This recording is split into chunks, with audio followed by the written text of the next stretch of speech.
Fala galera, tudo bem? Bom dia aqui para mim. Aqui é o professor Lucas.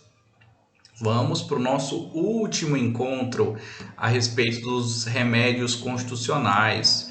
Então, nós estamos na nossa aula 13 e nós vamos analisar a ação popular, ok? É uma situação bem legal, é um papel de gerência, de ingerência do cidadão em face dos órgãos públicos, ok? Nós, de fato, viramos gestores aqui nesse caso, por conta da possibilidade de demandar para descobrir o que está acontecendo com verbas públicas, o que está acontecendo com obras públicas. Então, é uma ação muito importante no nosso ordenamento jurídico. Então, fundamentos e cabimentos, está lá fundamentado, é um remédio constitucional, então está lá no artigo 5º, inciso 73 da nossa Carta Maior, e também é regulamentada pela Lei 4717 de 65, Lei 4.717 de 65, ok? O que possibilita então essa ação? Ingerência do cidadão na gestão dos recursos públicos. Vamos investigar o que está acontecendo com o recurso público, ok? Permite o quê? Controle da legalidade dos atos administrativos com o intuito de evitar, ou seja, nós podemos enxergar aqui como uma modalidade de prevenção, uma modalidade preventiva, ou se já aconteceu o estrago, reparar. Então, uma modalidade repressiva, lesão ao patrimônio público,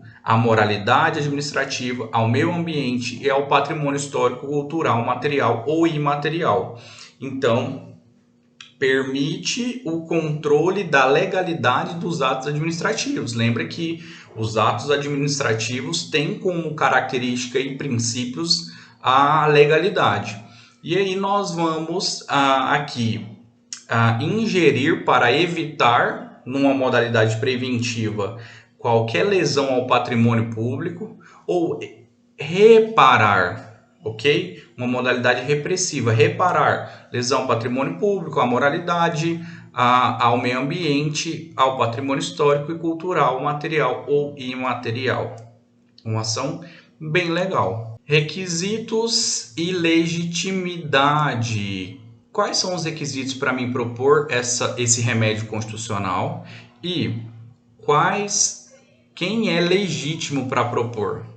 Então, nós temos a subdivisão aqui dessa propositura como requisitos. A gente precisa demonstrar requisitos subjetivos e objetivos. Inicialmente, subjetivo o cidadão é o único legitimado à propositura da ação popular.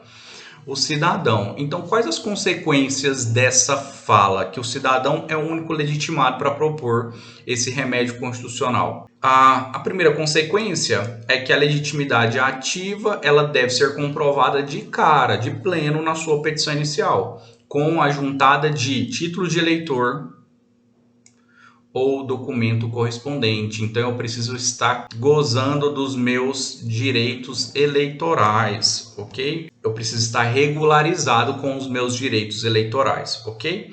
E uma segunda consequência é que os portugueses equiparados, de acordo com o artigo 12, parágrafo 1º da nossa Carta Maior, devem apresentar o quê? Certificado de equiparação do gozo dos direitos políticos e título de eleitor, ok? Então, olha que importante, quem são os legitimados para propor. Vale lembrar, senhores, que no Brasil nós conseguimos ter o gozo de direitos políticos a partir de 16 anos. Então, aquele maior de 16 e menor de 18 que já tiver a capacidade eleitoral ativa, porque já houve o alistamento como eleitor, poderá propor a ação popular, tá?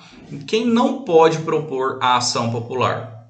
Estrangeiros, apátridas, pessoas jurídicas, brasileiros que estejam com seus direitos políticos suspensos ou perdidos, e o MP não é legitimado para propor uma ação popular. Mas olha que interessante uma situação a respeito desse fiscal da lei, que é o Ministério Público.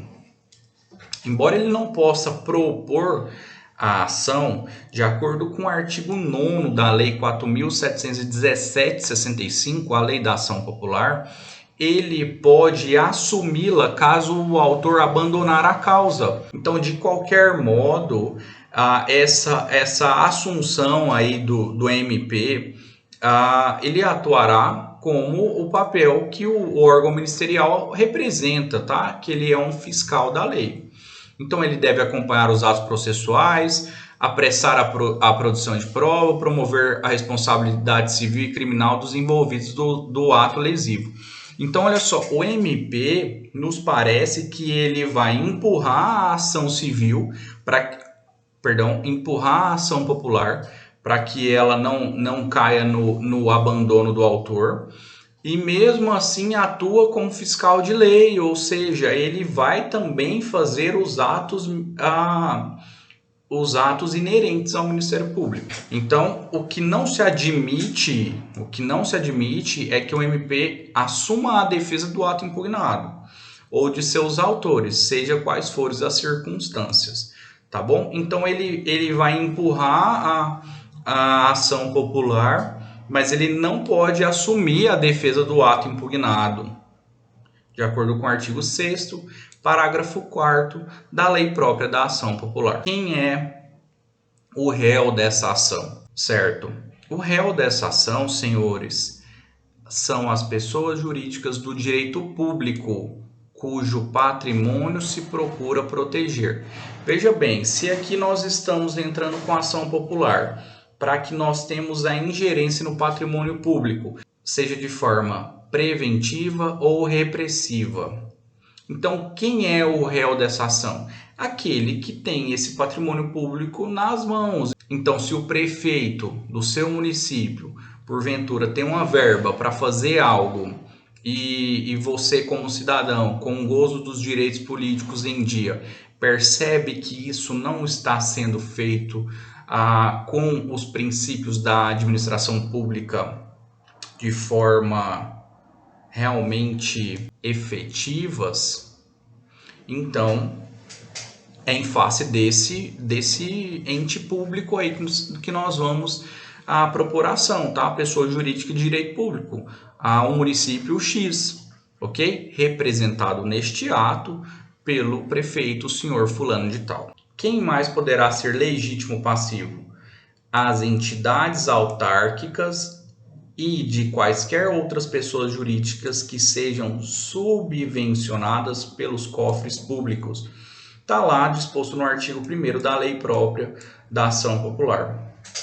Também são réus dessa ação funcionários ou administradores que houverem autorizado, aprovado, ratificado ou praticado ato impugnado, ou que por omissivos tiverem dado oportunidade à lesão e contra os beneficiários de direitos deste. E como nós falamos de requisitos subjetivos da legitimação, tá, daquele brasileiro que esteja em gozo dos seus direitos políticos, o requisito objetivo da demanda é a lesão ou ameaça de lesão ao patrimônio público por ilegalidade ou imoralidade.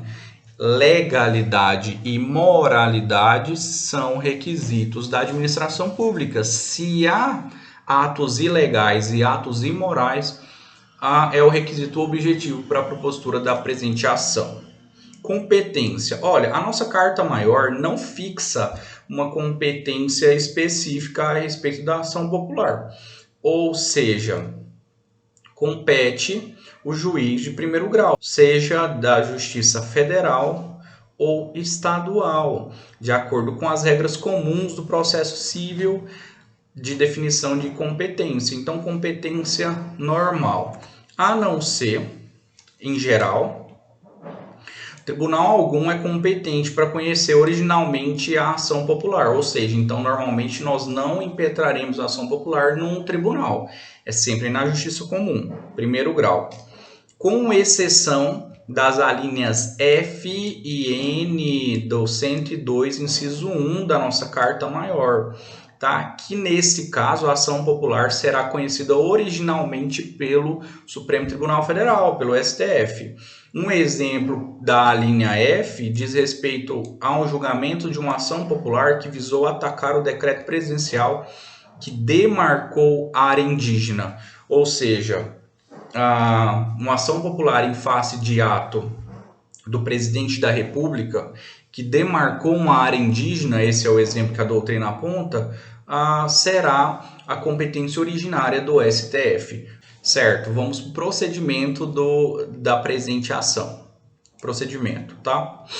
Então, ela tem um prazo prescricional de 5 anos a partir do conhecimento do ato. E ela tem um procedimento ordinário comum, tá? Nós impetraremos a petição inicial de ação popular, o juiz vai citar o ente público para que conteste a ação num prazo comum de 20 dias, podendo ser prorrogado por mais 20 dias, se porventura tiver uma dificuldade na produção de provas documentais.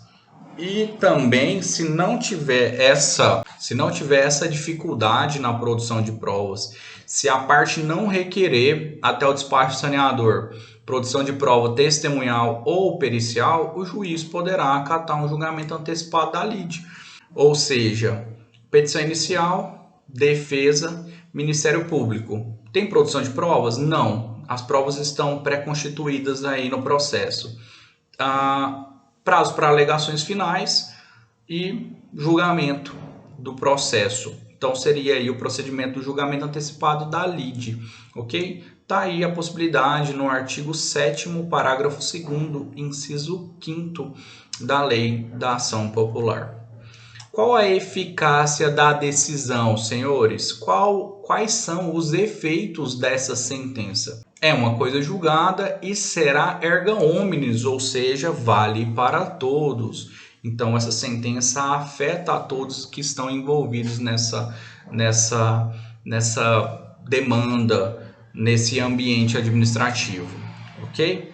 Exceto, então não terá efeito erga omnes, se a ação for julgada improcedente por deficiência de provas. Por quê?